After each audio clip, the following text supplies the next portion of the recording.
La première interface que vous allez croiser dans Photoshop Element 2021, c'est celle qui s'intitule Rapide. On voit ici qu'elle est sélectionnée, elle est soulignée, ou plutôt surlignée de noir, donc c'est bien celle qui est actuellement active. Elle est composée de deux parties. Les outils que vous avez ici, qui sont assez simples d'utilisation, je vais vous les présenter dans quelques instants. La partie centrale, forcément, dont on reviendra un petit peu plus dans les explications dans une vidéo plus tard, parce que les trois modes vont se ressembler. Donc je préfère d'abord vous expliquer le principe de chacun des modes, puis en plus, bien sûr, le fonctionnement de l'interface. Et enfin, on va ici avoir des pré-réglages. Je vais aller chercher ici une photo que je vais importer dans mon document. Donc, je vais aller dans Data, je vais aller dans Tuto.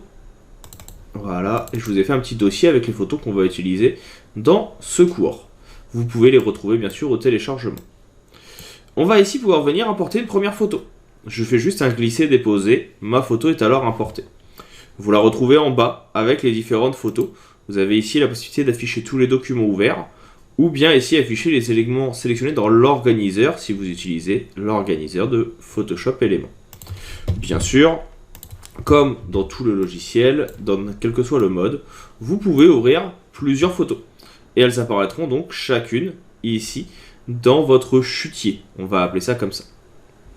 Comme ça, vous pouvez passer très rapidement de l'une à l'autre suivant vos besoins. Ici, vous pouvez faire apparaître un avant-après pour voir le avant-retouche ou après-retouche, en vertical ou en horizontal. Ça, c'est intéressant pour voir ce que vous avez fait comme retouche. Et donc là, moi, je vais mettre juste en après seulement, tout simplement parce que je veux voir que ma retouche. Vous avez deux outils ici, on reverra un petit peu plus tard comment ils fonctionnent. Sachez juste que le premier va permettre de zoomer, le deuxième de vous déplacer dans l'interface quand vous avez zoomé. Personnellement, j'utilise le raccourci CTRL+ ou la barre d'espace qui me permettent de venir et bien faire ces mêmes éléments. On a ensuite un outil de sélection. En faisant ici un petit clic sur l'outil juste en dessous, vous allez avoir la possibilité d'avoir un outil qui retouche les yeux, un autre pour les dents blanches, redressement de l'image, texte, retouche photo, ça on reverra un petit peu plus tard pour le correcteur, recadrage et déplacement. Tous ces éléments, ils auront toujours ici un menu en bas qui vous permet de les prendre en main et de les modifier ou de les personnaliser. Encore une fois, je ne rentre pas dans cette vidéo dans ces outils, dans leurs utilités. Il y aura des vidéos dédiées à chacun d'entre eux pour vous permettre de comprendre comment ils fonctionnent. Pour l'instant, je veux juste vous présenter l'interface. En bas, vous pouvez retrouver votre corbeille, la possibilité de venir faire une rotation de vos photos. Vous voyez, en cliquant dessus, elles vont faire une rotation. Ou encore retrouver ici l'écran d'accueil. Vous avez également une zone de zoom à cet endroit, qui vous permet de venir encore une fois avancer si vous en avez besoin. Vous avez différentes options maintenant, qui sont des filtres, c'est pour ça qu'on appelle ça rapide, préenregistrés. Par exemple ici vous avez ce qu'on appelle les retouches optimisées, avec différents paramétrages qui vous permettent de venir utiliser ces options. Vous pouvez bien sûr cliquer sur auto pour aller plus vite. Le logiciel va définir automatiquement ce qui pour lui est la retouche adéquate. Vous avez la même chose pour la retouche de l'éclairage avec une augmentation de l'exposition, donc du pourcentage de lumière présent dans la photo. Pareil pour l'éclairage, dans les tons foncés, moyens et clairs, donc ça dépend de la zone que vous souhaitez utiliser. Ça peut permettre de venir donner des petits effets HDR, donc ça peut être intéressant. Toujours avec des boutons de niveau et de contraste automatique. Pareil pour la retouche de saturation de couleur, pour les teintes, hop là, si je clique deux fois ça marche moins bien. Pour les teintes, pour avoir des choses un peu plus surréalistes, ou la vibrance, pour avoir de la désaturation. Vous avez la même chose sur la balance des couleurs, pour avoir quelque chose qui soit plus bleu ou plus rouge, ainsi qu'une teinte pour que ce soit plus vert ou plus magenta. Ici, on va jouer sur les complémentaires de couleurs. Enfin, dans la partie plus nette, vous pouvez jouer sur la netteté de votre photo, pour venir bien, tout simplement donner plus de détails et faire ressortir les éléments. Là, on était dans la partie réglage. Vous avez aussi une partie effet qui va contenir des filtres préenregistrés pour vos photos. Il y en a quelques-uns qui sont intéressants, je vous invite à regarder. Pour donner un effet, par exemple, croquis au crayon. Pour donner un effet ici, donc saison, etc., etc. Je ne vais pas faire le tour de toutes les options, vous voyez qu'il y en a quand même beaucoup. Si je dois toutes les passer une par une, on aurait une vidéo qui dure des heures. Moi je vous invite à aller les voir. Il y aura des choses qui vous permettront de gagner du temps.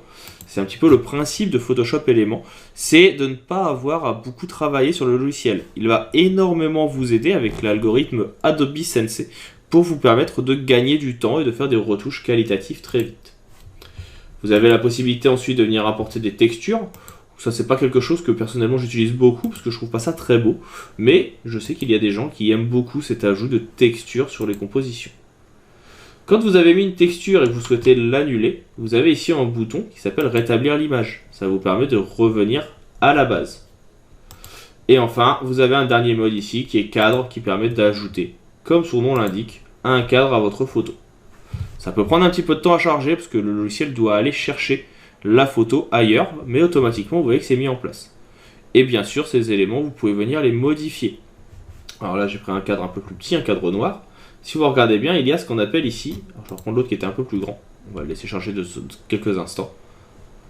On a ce qu'on appelle ici des points d'ancrage de transformation. Vous voyez, c'est les petits carrés que vous avez en haut à gauche, en haut à droite, au centre. Et en fait, ces éléments, quand vous cliquez dessus, vous allez pouvoir venir agrandir ou non votre photo pour pouvoir venir définir la taille de ce que vous souhaitez.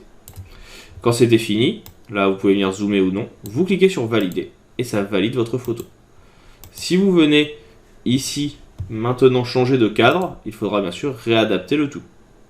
C'est le principe de l'utilisation de ces cadres. Si jamais ça ne vous plaît pas, il y a un petit raccourci qui est intéressant de connaître dans Photoshop Éléments, mais aussi dans tous les logiciels de création. C'est le CTRL Z qui vous permet de revenir en arrière. Avec ces petites informations, vous avez maintenant tout ce qu'il faut pour pouvoir déjà utiliser cette partie rapide. Encore une fois, le principe, c'est pour ça qu'il y a très peu d'outils, c'est de faire quelques petites retouches, puis ensuite de venir utiliser des filtres préconstruits. On va passer à la deuxième partie qui s'appelle la partie guidée. On a juste à cliquer dessus et vous allez voir que, encore une fois, on va avoir quelque chose qui va être assez guidé, comme son nom l'indique, qui va être assez personnalisé. Là, je vais juste venir remettre notre photo à 0. Pour ça, je vais juste venir annuler les différentes retouches qu'on a fait en venant cliquer, comme son nom l'indique, sur le bouton annuler qui est en bas. Comme ça, je récupère ma photo et on pourra venir sur guider, retravailler et retester des choses. On découvre ça tout de suite dans la prochaine vidéo.